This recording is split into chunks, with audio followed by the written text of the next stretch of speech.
The NBA regular season has begun, and judging by some of these ratings, I'm going to go out on a limb here and say most of you don't give a damn. In the NBA, you want to have strong ratings to open the season. Typically, ratings for the first week or two are high.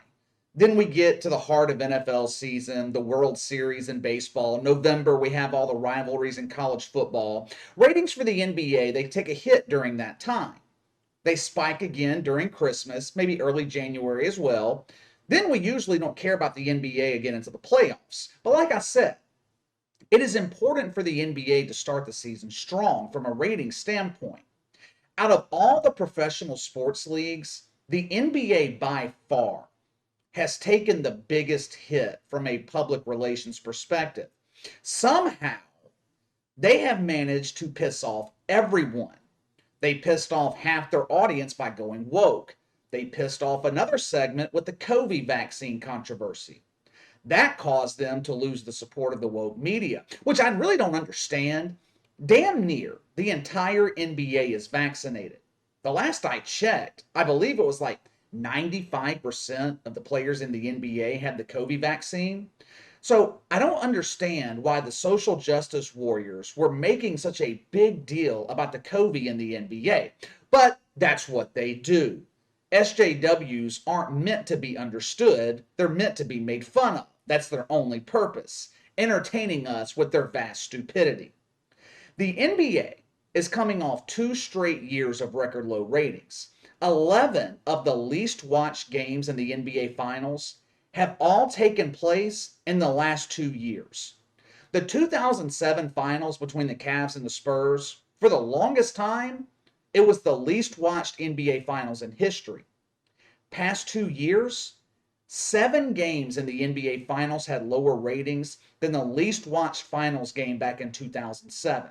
The NBA is not going through a slow decline. This is a rapid decline. We have heard all the excuses. Ratings across television are down. It's the pandemic. People are not watching sports. They're hiding in their closet, afraid of the COVID. It got so bad for the NBA, they had to start counting out of home viewership. They added people at bars, restaurants, socializing, or hanging out with friends and family. They added all those people to their totals.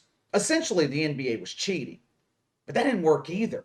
Even with out of home viewership, the NBA has still managed to set record low ratings the last 2 years. But 2021 is the season we're going to turn it all around. The politics are gone. We are focusing strictly on basketball. Ain't working out.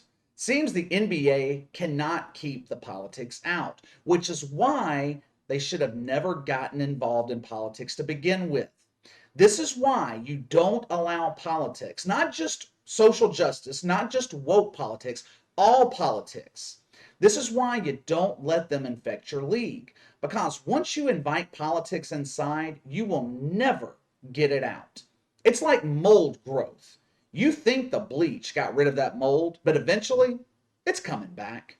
The weeks leading up to the NBA regular season, no one was talking about who's the favorite to win the title, who was front runner for MVP, who's coming out of the East or the West. No, no, no, no, no, no, no, no. The damn media, they were too concerned with the vaccination status of Kyrie Irving. Who in the hell cares about that? I don't give a shit if Kyrie Irving is vaccinated. Do you?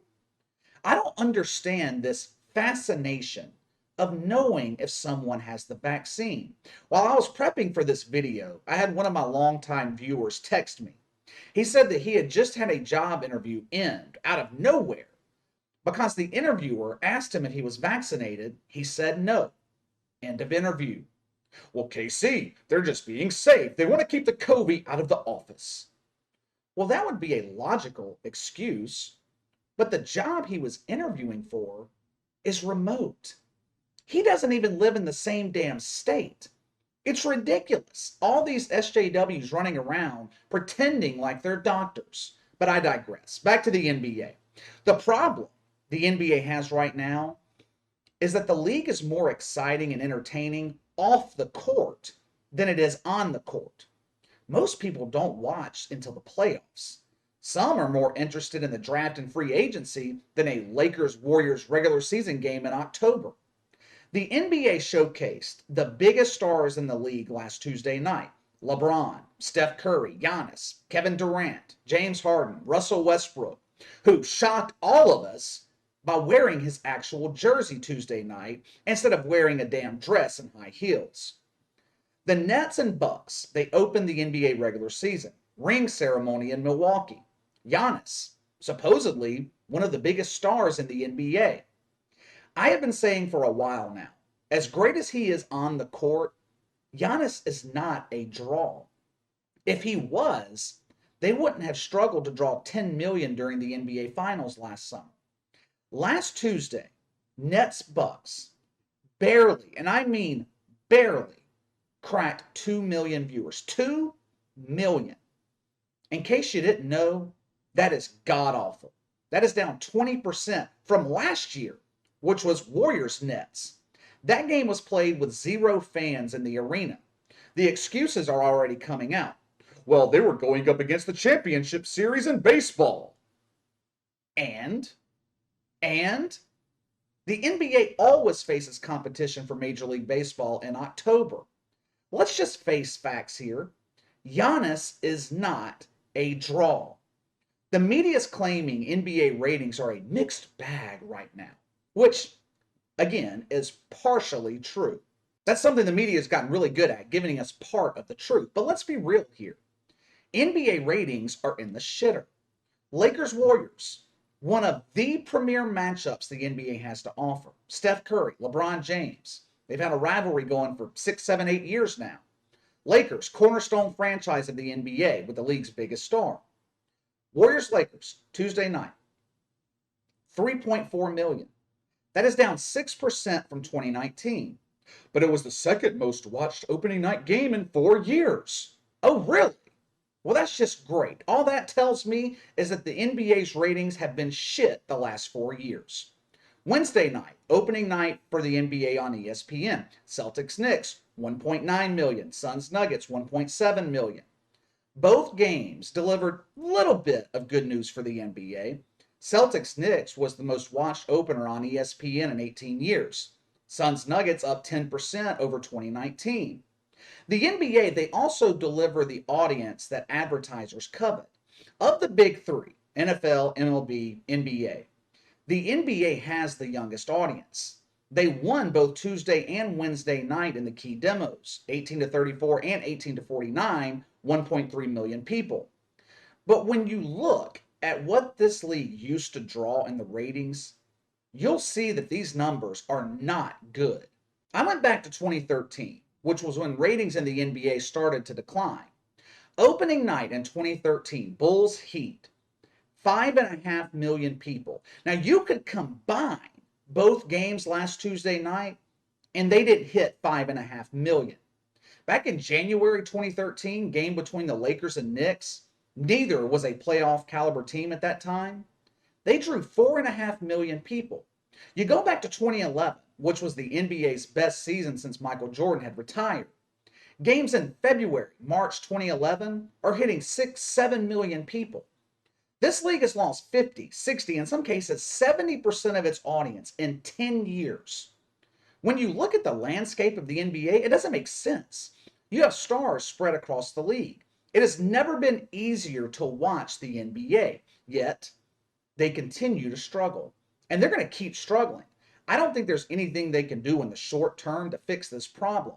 Can't rely on Zion Williamson to carry the league. He's lazy and can't stay healthy. LeBron's reputation's staying. Kyrie Irving, he can't get in the damn arena. Bill de Blasio has labeled Kyrie Irving a menace to society for refusing to save lives with the vaccine. The problems with the NBA, they start at the top. Adam Silver. This league is desperate for a new commissioner. Adam Silver is destroying a league that David Stern spent decades building. Adam Silver has been wrong on damn near every issue. He's kind of like Anthony Fauci. Wrong on woke politics. Wrong on his dealings with China. Wrong on the vaccine. Adam Silver, he should have been leading the charge, pressuring New York and San Francisco on their ridiculous vaccine mandates. He should have been standing up for his players. Instead, what does he do? Nothing. Hides under his desk, sucking on the thumb that he just pulled out of his ass. But let me get out of here. Give me your thoughts on NBA ratings so far. Do you think ratings will be better this season than they were the last 2 years? Sound off in the comments below. Make sure to like and subscribe. Click the notification bell to receive all notifications from the channel. Best way to contact me is by email at btlkc84@gmail.com, KC_BTL84 on Twitter, and I'll see you guys tomorrow.